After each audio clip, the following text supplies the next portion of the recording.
तुम्ही पाहत आहे निपाणी न्यूज चौफेर घडामोडी।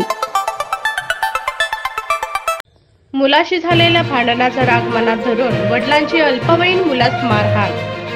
निपाणीत क्षुल्लक कारणावरून मुलाशी झालेल्या भांडणाचा राग मनात धरून त्याच्या वडिलांनी संबंधित मुलाला जबर मारहाण केली। निपाणी येथील तहसीलदार प्लॉटमध्ये असणाऱ्या नुरानी मस्जिद आवारामध्ये ही घटना घडली आहे।